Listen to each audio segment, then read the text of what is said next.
Foods and nutrition अर्थात आहार एवं पोषण की ऑनलाइन कक्षा में मैं डॉक्टर शशि शर्मा आपका स्वागत करती हूँ। हम पढ़ रहे थे विटामिन्स के बारे में और हमारा टॉपिक चल रहा था वसा में घुलनशील विटामिन ए। आज प्रस्तुत है विटामिन ए का भाग 2।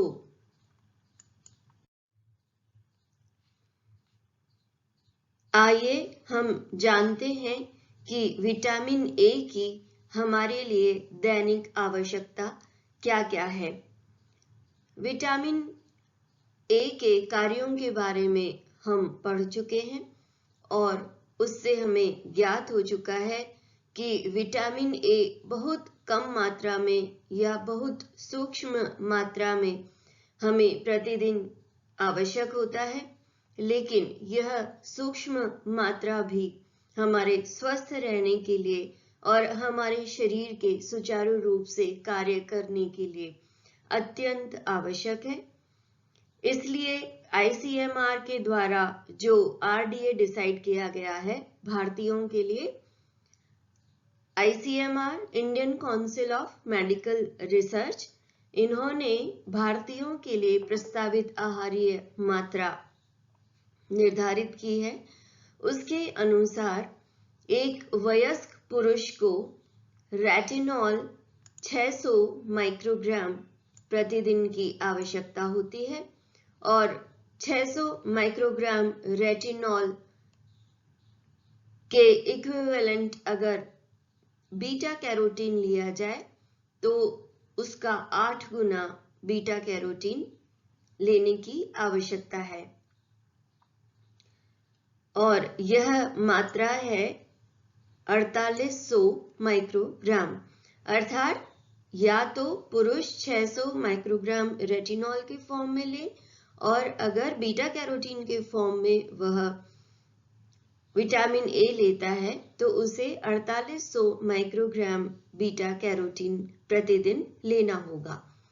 एक वयस्क महिला जो कि सामान्य है उसको भी 600 माइक्रोग्राम रेटिनॉल और 4800 माइक्रोग्राम बीटा कैरोटीन की आवश्यकता होगी। गर्भवती महिला के लिए विटामिन ए की आवश्यक मात्रा सामान्य महिला से अधिक होती है क्योंकि भ्रूण के विकास के लिए विटामिन ए अत्यंत आवश्यक होता है। तो यह अतिरिक्त मात्रा पूरी करने के लिए या अतिरिक्त आवश्यकता पूरी करने के लिए रेटिनॉल की 200 माइक्रोग्राम अतिरिक्त मात्रा की आवश्यकता होती है गर्भवती महिला को और यह मात्रा प्रतिदिन के लिए है। इस प्रकार से गर्भवती महिला के लिए रेटिनॉल की आवश्यकता 800 माइक्रोग्राम प्रतिदिन है और इसके इक्विवेलेंट बीटा कैरोटीन 6400 माइक्रोग्राम प्रतिदिन। धात्री महिला के लिए भी सामान्य महिला से विटामिन ए की आवश्यकता अधिक होती है क्योंकि दूध के द्वारा विटामिन ए स्रावित होता है। तो 350 माइक्रोग्राम अतिरिक्त विटामिन ए की धात्री महिला को आवश्यकता होती है। इस प्रकार से 950 माइक्रोग्राम रेटिनॉल प्रतिदिन धात्री महिला को प्रस्तावित किया गया है और बीटा कैरोटीन 7600 माइक्रोग्राम प्रतिदिन की आवश्यकता है। शिशुओं के लिए 0 से 6 महीने तक उनके लिए विटामिन ए की आवश्यकता निर्धारित नहीं की गई है क्योंकि वे पूर्ण रूप से अपनी मां के दूध पर निर्भर रहते हैं और दूध के द्वारा जो विटामिन ए उन्हें प्राप्त होता है वह उनकी आवश्यकता को पूर्ण करने के लिए पर्याप्त होता है। 6 से 12 महीने पे शिशुओं को 350 माइक्रोग्राम रेटिनॉल की आवश्यकता होती है अथवा उन्हें 2800 माइक्रोग्राम बीटा कैरोटीन लेने की आवश्यकता है। 1 से 6 वर्ष के बालकों के लिए, चाहे वो बच्ची हो या बच्चा, 400 माइक्रोग्राम रेटिनॉल आवश्यक होता है अथवा 3200 माइक्रोग्राम बीटा कैरोटीन। 7 से 9 वर्ष के बालकों के लिए 600 माइक्रोग्राम रेटिनॉल जो कि वयस्क के बराबर है और 4800 माइक्रोग्राम बीटा कैरोटीन की आवश्यकता है। इसी प्रकार से किशोर व किशोरी 10 से 18 वर्ष तक की उम्र के लिए जो बच्चे होते हैं उनके लिए 600 माइक्रोग्राम रेटिनॉल अथवा 4800 माइक्रोग्राम बीटा कैरोटीन की आवश्यकता होती है। इस प्रकार से प्रत्येक समूह के लिए या प्रत्येक आयु वर्ग के लिए और विशिष्ट वर्ग के लिए, जैसे गर्भवती महिला, धात्री महिला, इनके लिए विटामिन ए की दैनिक आवश्यकता प्रस्तावित की गई है। आइए अब हम जानते हैं विटामिन ए के आहारीय स्रोत क्या क्या हैं। तो मैंने जब आपको विटामिन ए का परिचय दिया था तब आपको बताया था कि विटामिन ए आहार के द्वारा 2 रूपों में ग्रहण किया जा सकता है। एक तो प्राणी स्रोतों से प्राप्त रेटिनॉल के रूप में अथवा इसके प्रिकर्सर के रूप में जो कि बीटा कैरोटीन है और यह वनस्पतियों में पाया जाता है। तो सबसे पहले हम जानते हैं कि रेटिनॉल के रूप में विटामिन ए किस किस में या कौन कौन से भोज्य पदार्थों में पाया जाता है। भेड़ के यकृत में रेटिनॉल बहुत अच्छी मात्रा में होता है। यह 6690 माइक्रोग्राम प्रति 100 ग्राम पाया जाता है और अदरवाइज जो दूसरे एनिमल्स हैं उनके यकृत में भी रेटिनॉल अच्छी मात्रा में होता है। इसके अलावा मक्खन भी रेटिनॉल का बहुत अच्छा स्रोत है। इसमें 960 माइक्रोग्राम प्रतिशत रेटिनॉल उपस्थित होता है। गाय के घी में भी रेटिनॉल अच्छी मात्रा में होता है, इसीलिए गाय का घी भैंस के घी से अच्छा माना जाता है। गाय के घी में 600 माइक्रोग्राम प्रति 100 ग्राम रेटिनॉल उपस्थित होता है। मुर्गी के अंडे में जो उसकी संपूर्ण अंडे की बात करें तो 420 माइक्रोग्राम पर 100 ग्राम रेटिनॉल उपस्थित होता है। दूध पाउडर में अगर गाय का दूध लिया जाए और संपूर्ण दूध का पाउडर बनाया जाए तो 420 माइक्रोग्राम प्रति 100 ग्राम रेटिनॉल उपस्थित होता है। चीज में 82 माइक्रोग्राम प्रति 100 ग्राम रेटिनॉल है और भैंस के दूध में 53 माइक्रोग्राम प्रति 100 ग्राम विटामिन ए रेटिनॉल के रूप में उपस्थित होता है। अब हम बात करते हैं बीटा कैरोटीन कौन कौन से भोज्य पदार्थों में अच्छी मात्रा में पाया जाता है। तो अगाथी में यह सर्वाधिक मात्रा में पाया जाता है और यह है 15,440 माइक्रोग्राम प्रति 100 ग्राम। अगाथी सामान्यतया दक्षिण भारत के इलाकों में पाई जाती है। हमारे यहाँ अगाथी बहुत ज्यादा नहीं पाई जाती है। हमारे यहाँ चवलाई बहुतायत से होती है और सर्दियों में यह साग अक्सर खेतों में उपजाया करता है या उगाया जाता है। इसमें बीटा कैरोटीन 8,340 माइक्रोग्राम प्रति 100 ग्राम की मात्रा में उपस्थित होता है। धनिया पत्ती जिसको हरा धनिया कहते हैं उसमें 4,800 माइक्रोग्राम बीटा कैरोटीन उपस्थित होता है। पालक भी बीटा कैरोटीन का बहुत अच्छा स्रोत है। इसमें 2740 माइक्रोग्राम प्रति 100 ग्राम कैरोटीन, बीटा कैरोटीन उपस्थित होता है। गाजर इसका बहुत अच्छा स्रोत माना जाता है। इसमें बीटा कैरोटीन प्रचुर मात्रा में होता है और यह मात्रा है 6460 माइक्रोग्राम प्रति 100 ग्राम।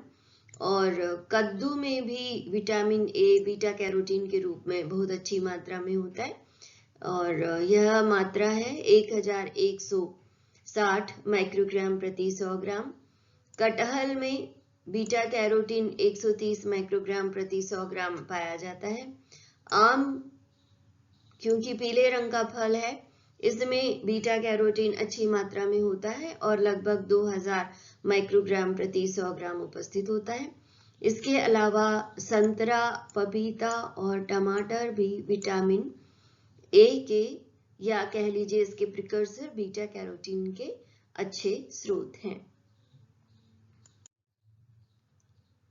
आइए अब हम जानते हैं कि विटामिन ए की कमी से क्या क्या प्रभाव पड़ते हैं या विटामिन ए की कमी से कौन सा रोग हो जाता है। हमारे देश में विटामिन ए की कमी के प्रभाव एक महत्वपूर्ण स्वास्थ्य समस्या के रूप में उपस्थित है, विशेषकर छोटे बच्चों में। और सामान्यतया जो विटामिन ए की कमी के प्रभाव हैं उनके लिए एक कॉमन टर्म यूज की जाती है, ज़ीरोफ्थेल्मिया, जिसमें बच्चों की आंखों में आने वाले सभी प्रकार के परिवर्तनों को सम्मिलित किया जाता है। विटामिन ए की कमी से आंखों में परिवर्तन आता है। उसकी जो रॉड्स और कॉन्स, जो देखने में काम में सहायक कोशिकाएं हैं, उनकी क्रियाशीलता में या कार्यशीलता में कमी आ जाती है, विपरीत प्रभाव पड़ता है। इसके अलावा आंखों की कॉर्निया और रेटिना और कंजक्टिवा पर भी विपरीत प्रभाव पड़ता है। आइए हम पढ़ते हैं एक एक करके विटामिन ए की कमी से उत्पन्न होने वाले लक्षणों के बारे में। तो सबसे पहले हम बात करेंगे रतौंधी के बारे में। रतौंधी, जिसे कि नाइट ब्लाइंडनेस कहा जाता है, इसमें जो व्यक्ति रतौंधी का शिकार होता है उसे शाम के बाद में दिखाई देना बंद हो जाता है या मंद रोशनी में दिखाई देना बंद हो जाता है। मैंने आपको जब विटामिन ए के कार्यों के बारे में बताया था तो यह समझाया था कि विटामिन ए किस प्रकार से मंद रोशनी में देखने में सहायक होता है। हमारे रेटिना में रॉड्स नामक जो सेल होती हैं, कोशिकाएं होती हैं, वे मंद रोशनी में देखने में सहायक होती हैं या मंद रोशनी में देखने का कार्य करती हैं। उसमें उपस्थित रोडोप्सिन नामक जो वर्णक होता है वह तेज रोशनी में टूट जाता है और जब रोशनी कम होती है तो यह वापस रोडोप्सिन में परिवर्तित हो जाता है। इस परिवर्तन के लिए विटामिन ए की निरंतर सप्लाई की आवश्यकता होती है। अगर विटामिन ए की कमी होती है तो इस टूटे हुए रोडोप्सिन का पुनर्निर्माण होना संभव नहीं होता और उसके अभाव में व्यक्ति मंद रोशनी में देख नहीं पाता है। तो विटामिन ए की कमी से सर्वप्रथम जो लक्षण प्रकट होता है वह रतौंधी या नाइट ब्लाइंडनेस है। उसके बाद में जो दूसरा प्रभाव पड़ता है वह है कंजक्टिवल ज़ीरोसिस। ज़ीरोसिस का मतलब होता है कि पानी की कमी होना, तो आंखों में सूखापन आने लगता है और इसकी जो कंजक्टिवा है, ये वाली जो परत आप देख रहे हैं, इसमें सूखापन आने लगता है और यह खुरदरी होने लगती है। इसके बाद में अगला जो लक्षण है वह है बिटॉट स्पॉट, और यह ज़ीरोसिस बहुत अधिक मात्रा में जब बढ़ जाता है या सूखापन बहुत अधिक मात्रा में बढ़ जाता है तो यह लक्षण प्रकट होता है, और इसमें कॉर्निया के ऊपर एक चौक के समान सूखा त्रिकोणीय धब्बा बन जाता है, जिसे कि बिटॉट स्पॉट कहा जाता है। और यह उन बच्चों में ज्यादा नजर आने लगता है, या यह स्थिति और ज्यादा खराब हो जाती है जब बच्चों में या बच्चे डायरेक्ट सनलाइट की संपर्क में अधिक आते हैं, या जहां वे रहते हैं वहां धूल बहुत ज्यादा उड़ती है, तो यह स्थिति और ज्यादा बिगड़ जाती है। इसके बाद में जो अगला परिवर्तन है वह है कॉर्नियल ज़ीरोसिस। कॉर्नियल ज़ीरोसिस में जो कॉर्निया होती है वह खराब होने लगती है,